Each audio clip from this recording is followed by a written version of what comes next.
एक का ही 100 पे भारी होता है। आप इतना जान लीजिए, हमारा एक अखिलेश भैया 100 पे भारी है।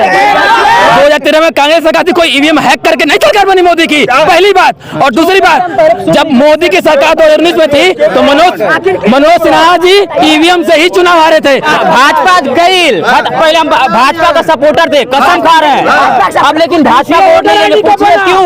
वोटर आईडी का ठीक है ना कि ये लोग नकल मार के पास हुए हैं, हो सकता है तो हम शिक्षा माफिया पारसनाथ राय जी को पैसा दिए होंगे तो सिकड़ी से पास हो गए होंगे। सबसे बड़ी आबादी और भारत की लगभग 50% आबादी युवा है, उसके पास रोजगार नहीं है। 2014 में नरेंद्र मोदी जी आए थे तो कहे 2 करोड़ रोजगार हम हर साल देंगे, वो जुमला साबित हुआ। 2 लाख भी नहीं दे पा रहे हैं। बहुत सारे सरकारी संस्थाओं का निजीकरण कर दिया, रोजगार देना तो रोजगार तो संस्थाएं खत्म कर दिया गया तो न रोजगार मिला। उसके बाद आम आदमी की प्रति व्यक्ति आय दिन प्रतिदिन घटती जा रही है। एक तरफ आप कह रहे हैं कि हम 5 ट्रिलियन इकोनॉमी बना रहे हैं, दुनिया के तीसरी बड़ी इकोनॉमी होने जा रहे हैं, और गरीबी भी बढ़ती जा रही है। हम भुखमरी में 140वें नंबर पे आ गए। हम UNDP का एक सर्वे आता है जिसमें मानव विकास सूचकांक ना पाए, उसके यहाँ पे हम 142वें नंबर पे हैं। कुछ जगहों पे तो हम भूटान जैसे देशों से भी नीचे हैं। तो यहाँ शिक्षा का स्तर, शिक्षा महंगी होती जाएगी, शिक्षा का प्राइवेटाइजेशन कर दिया गया, मार्केटाइजेशन किया गया, रोजगार दिया नहीं जा रहा, युवा वर्ग बेहाल है।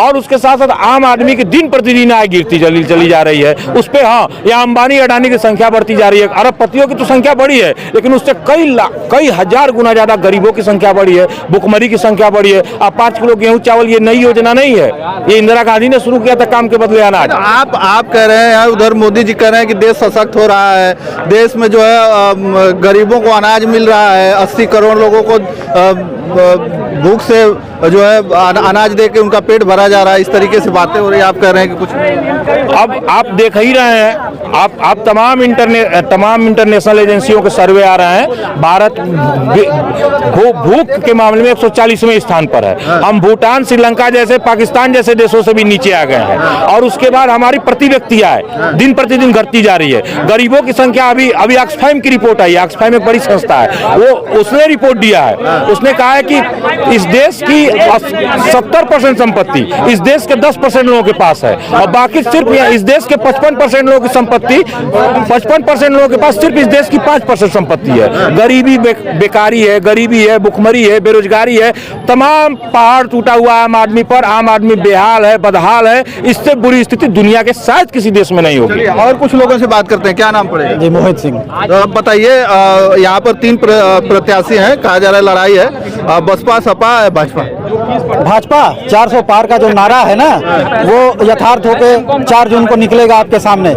आप जहां खड़े हैं, विकास का पर्याय एक है। मनोज सिन्हा 2014 से 2019 के बीच में जितनी विकास की धारा बही है, इनको टिकट मिला है, उनका नाम ही नहीं कोई ले रहा है। आप कह रहे हैं कि वो जीत रही है भाजपा। जिनको टिकट मिला वो नए नहीं है, कार्यों का अनुभव है, राजनीति का अनुभव है, स्वयं सेवक संघ के रहे 40 में तो नए हैं ना, अभी राजनीति में नए, तो उससे क्या हो गया? उन्होंने कहा है कि अगर जो विकास के पुराने कार्य छूटे हुए हैं उसको फिर से मुख्य धारा में बहाएंगे। अगर 1 पैसे का भी दाग लग जाएगा तो मुंह दिखाने नहीं आएंगे। और यही अफजाल अंसारी 5 साल सांसद रहे हैं, तारीख गुजारने में लगा दिए कि आज मेरी तारीख है, आज परिवार की तारीख है, एक पटिया नहीं रखे होंगे।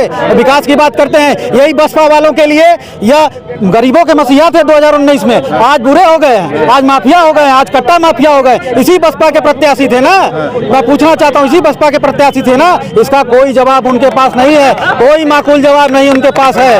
उनको भी तो शिक्षा माफिया कह रहे हैं लोग, इस तरीके से। जहां जिनको शिक्षा माफिया बताया जा रहा है ना, उनके पढ़ाए हुए लड़के टॉप 10 टॉप 5 में आ रहे हैं, अच्छे पदों को जो है जाके ग्रहण कर रहे हैं। वो आप ये क्या जानेंगे, इनको क्या पता है? जो पैसे पर टिकट लेकर, मैं पूछना चाहता हूँ, कितना पैसा दिए आप टिकट लेके आए बसपा से? सब जानती है, दुनिया जाहिर है कि बसपा टिकट बेचती है। और कितना पैसा लेकर, मैं पूछना चाहता हूँ, कितना पैसा लेकर टिकट लेकर आए हैं ये? अच्छा, 2014 में जब मनोज सिन्हा जी थे, कहते हैं लोग विकास पुरुष थे, तो फिर 2019 में हार क्यों गए? जातिगत समीकरण ऐसा बनाया, गठबंधन का चुनाव था, फिर यहाँ बनाया गया जनता को, इस बार बनाया गया, कार्यकर्ता उनका ठगा हुआ महसूस करता है, जनता ठगी हुई महसूस। इस बार जातिगत समीकरण नहीं बनेगा, नहीं बनेगा ना, इस बार जातिगत समीकरण नहीं बनेगा। एक बार गलती होती है, जनता भी समझ चुकी है। 5 साल में एक पटिया नहीं रखा गया। अब एक काम दिखा दें अपने निधि से, 5 करोड़ की निधि है, बताते हैं कि प्रधानमंत्री ग्राम सड़क योजना को अपनी योजना बता के ये कहना कि हमने यहाँ काम कराया, हमने वहाँ काम कराया। कह रहा है कि कुछ काम नहीं अच्छा है भाजपा सरकार, तो बैलेट पेपर से वोट करा के दिखा दे। मैं चैलेंज के खिलाफ रहता हूं। सुनिए, ये रहेगा जब तक ईवीएम रहेगा तब तक भाजपा रहेगी, और जब तक ईवीएम हटेगा भाजपा भीतर चली जाएगी। एक मिनट आप ईवीएम, इनको पता, इनको सद्बुद्धि दे भगवान कि भाजपा के बस में ईवीएम, भाजपा के बस में नहीं है, चुनाव आयोग के बस में है। जाइए चुनाव आयोग से कहिए भाजपा के बस का नहीं है, भाजपा के बस का नहीं है, भाजपा का काम नहीं है। आपकी बात कहा गया बीजेपी, कहा गया बीजेपी 20 से बहुत जैसी झूठा पीछे पार्टी, बहुत झूठा पार्टी है। ये स्टेशन, सड़क और जो है ये मंदिर, ये खाने को नहीं देगा। ये कितना वैकेंसी निकला है, कितना बच्चों को जो है रोजगार मिला है, ये जरा आप बताइए। यही मनमोहन सिंह की सरकार था। जिन लोगों को लगता है कि ईवीएम से चुनाव हैक हो जा रहा है, वो राजनीतिक दल चुनाव का बहिष्कार क्यों नहीं कर रहे हैं? रोजगार पे चुनाव होगा, रोजगार। सुनिए, मैं बता रहा हूँ, अब एक मिनट सुनिए। मंत्री नहीं, सुनिए सुनिए, अरे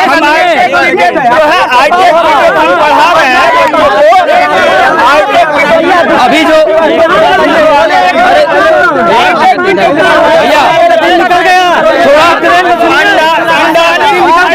कहीं बस में ब्लास्ट, कहीं सुनिए, कहीं बस में ब्लास्ट।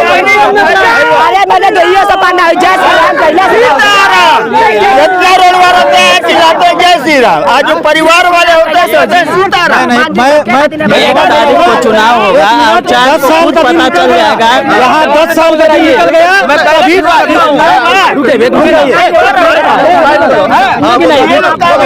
दादा सुना करिए, अभी एक लोगों ने बोला बैलेट से चुनाव करा दो ना, तो 2013 में कांग्रेस की सरकार थी, 2013 में कांग्रेस सरकार थी, कोई ईवीएम हैक करके नहीं सरकार बनी मोदी की, पहली बात।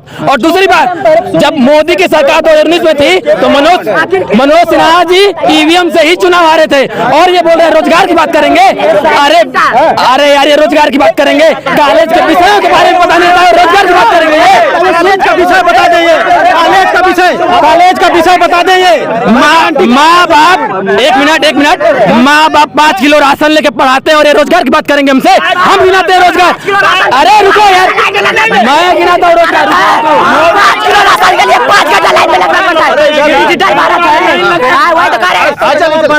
घर वाले लाइन लगाते हैं राशन के लिए। मैं हमसे सुनिए, रोजगार की बात, एक मिनट, फैकल्टी ऑफ साइंस में, फैकल्टी ऑफ पॉलिटिकल टेक्नोलॉजी में, सेंट्रल यूनिवर्सिटी के प्रोफेसर, औकात ही नहीं है पढ़ने की, वहां तक जाने की, ये क्या रोजगार मांगेंगे? 1 करोड़ रोजगार का लिस्ट लेके बैठा हूँ, रोज रात को 6 घंटे यही पढ़ाई करता हूँ कि मोदी जी ने काम क्या किया है, और ये बात करेंगे रोजगार की। फैकल्टी ऑफ सेंट्रल यूनिवर्सिटी, हर विश्वविद्यालय में प्रोफेसर की वैकेंसी आई है, पहुंच पाएंगे वहां तक? ये इंग्लिश से बोलने आता है, राशन फ्री में। 2 मिनट, जितना भी मोदी की योगी की सरकार में पेपर भइल है, काहे लीक होता पेपर? 500 रुपया लगल है, 50 लाख फार्म भरल है, काहे पुलिस के पेपर रद्द भाई? अब दूसर का बेर होई, चुतियापा काम होता है, दूसर का बेर चुतिया। ये पूछ रहे हैं कि योगी जी एक एजुकेट हैं, अखिलेश जी शिक्षित कौन है ये बताइए, शिक्षित कौन है? विकास का बात कर रहे हैं, वो खुद अशिक्षित हैं। कलम से संविधान दिखाई नहीं और अखिलेश जी जहाँ तक पढ़े हैं, योगी जी वहाँ तक पढ़े हैं क्या? और 1 तारीख को वोट होगा ना, 4 तारीख को खुद पता चल जाएगा भाई साहब। ये जितने भी चिल्ला रहे हैं यहाँ पे, देखिए मैं अपने की बारे में कहता हूँ, सबसे बड़ी रोजगारी है, हम लोग को रोजगार चाहिए। अगर रोजगार मिलेगा, हम लोग राशन में हमले का फोन करना होता है। अगर रोजगार मिलता है तो हर एक लोग अपने राशन। अब बात लोग करते हैं राशन पे फ्री में, जो चीज फ्री मिलता है ना उससे युवा तो आप नीचे गिरता है। अगर किसी भी समाज को पीछे करना है तो आप उसको शिक्षा को क्यों छीन लीजिए, वो ऑटोमेटिक पीछे हो जाएगा पौधा। ये देखिए अपने अपनी बात सुने, अपनी अपनी बात रखिए ना, काहे के लिए आप लोग अपने में झगड़ा कर रहे हैं? ये लोग कह रहे हैं कि संविधान खतरे में है। इनसे पूछे कभी संविधान पढ़े हैं, संविधान का प्रारूप क्या है पूछिए। ये सब नकल मार सुनो पहले बात सुनो। संविधान जो है प्रारूप पर क्या हो, प्रारूप क्या है, प्रारूप पूछिए। ये नकल मार के नकल पास किए हैं सब। ये कह रहा है कि फिर हिंदू खतरे में कैसे? संविधान खतरे में नहीं है तो हिंदू खतरे में कैसे? हिंदू खतरे में मैं तो नहीं कह रहा हूँ कि हिंदू खतरे में है, लेकिन ये बात कब से कब है कि संविधान खतरे में है। इनसे पूछिए कैसे संविधान खतरे में है, संविधान खतरे में है। इनसे पूछिए कि संविधान कभी पढ़ा इन्होंने, प्रारूप पढ़ा है। जब इन्होंने प्रारूप पढ़ा नहीं है तो ये आप फर्जी बातें ना करें और आप निष्पक्ष होकर उनसे पूछे क्या संविधान का प्रारूप है। आपने कहा ना कि ये लोग नकल मार के पास हुए हैं, हो सकता है तो हम शिक्षा माफिया पारसनाथ राय जी को पैसा दिए होंगे तो सिकड़ी से पास हो गए होंगे, ये भी तो हो सकता है। जब बात ये बोले कि नकल मार के पास हुआ तो हो सकता है हम उन्हीं को पैसा दे के पास हो गए होंगे, ये भी तो हो सकता है। पहले पूछिए कि संविधान का प्रारूप क्या है। चल रहा है तो सरकार किस संविधान का प्रारूप नकल चल रहा है तो सरकार किसका चल रहा है? जब नकल चल रहा है तो सरकार किसका चल रहा है? भाजपा सरकार में ही नकल चल रहा है ना भाई साहब। भाजपा सरकार में 100 पे भारी होता है, आपको जितना पता नहीं है तो नहीं है। एक कहीं 100 पे भारी होता है, आप इतना जान लीजिए। हमारा एक अखिलेश भैया 100 पे भारी है। चार जन को देख लीजिएगा कि कौन प्रधानमंत्री बन रहा है या गाजीपुर से कौन सांसद बन रहा है। अब लिखवा के जाइए कलम कापी से, अब जाल अंसारी 1.5 लाख वोट से जीत के जाएंगे। वाला काम ये हमेशा लोग कहते हैं कि ये अंसारी बंधु माफिया और गुंडे हैं। अगर माफिया और गुंडे रहते तो अगला लोकसभा कैसे जीते? जबकि मनोज सिन्हा जी इतना काम कराए थे, उस पर भी हार गए। जनता उसके साथ है तभी तो चुनाव अगला जीत रहा है। अभी 2022 में चुनाव हुआ, लोग कह रहे थे कि माफिया गुंडों के साथ है, फिर भी सातों विधानसभा हार गई, सातों यहाँ मिजाज भी हार गए। आखिर उनके साथ है ना है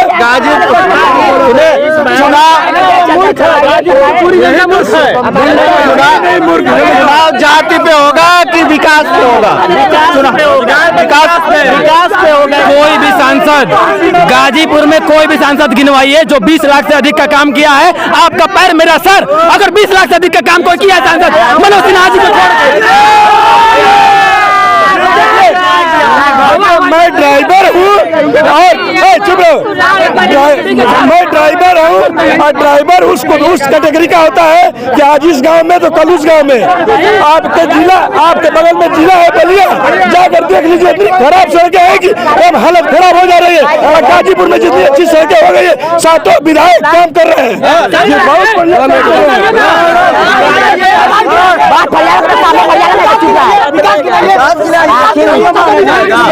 जो रोड बन रहा है, नगर पालिका के अंदर बन रहा है, अटल 500 योजना के तहत स्टेशन बन रहा है, कौन सा काम के विधायक कर दिए? 7 विधायक का 70 लाख का काम गिना दीजिए, गुलामी नहीं बोलूंगा यहीं पे। ये जो स्टेशन की बात कर रहे हैं मोदी जी नहीं बना रहे, ये रेलवे का खुद है। अरे स्टेशन का 2 बार उद्घाटन होगा, अभी पूरा नहीं हुआ। ये पूरा हो चुका है, ये सुंदरीकरण हो रहा है अटल योजना के तहत। इसी का हुआ चुनाव होता तब बन रहा था। अब इनको दिक्कत क्या है? अब इनको दिक्कत सुंदरीकरण गर्मी बढ़ गया है, सपा आ रही है रोड पे आ रही है।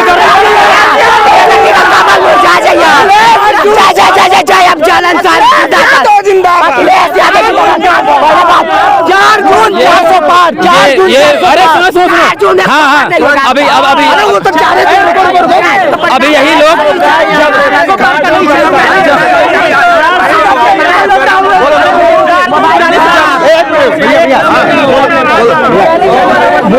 बोल रहे हैं लोग भैया 400 पार। जानते हैं गांव में जो फेरी वाले आते हैं ना, कोई कपड़ा बोलते हैं 800 रुपये 400 रुपये, आते हैं 150 रुपये दे के जाते हैं। यही बात होगी इस बार यही बात होगी, 400 नहीं 150। देखिए, जो रोजगार देगा उसी को दिया जाएगा, ठीक है। कौन देगा रोजगार? हमें तो लग रहा है कांग्रेस देगा भैया, सीधी बात। अब भाजपा गई, पहले हम भाजपा का सपोर्टर थे, कसम खा रहे हैं, अब लेकिन भाजपा को वोट नहीं देंगे। पूछिए क्यों? अरे महाराज वेट, अरे रुको महाराज, वोटर आईडी देखोगे? अरे यार हलवा में लेते हो, हल्का में न लिया करो, हमें हल्का में मत लेना। 2019 हमें बताओ कितने साल के, तुम बताओ। पहले बात सुना, आखिर जब इतना ही भाजपा चिल्लाते तो सातों सीटियां काहे ना निकलन?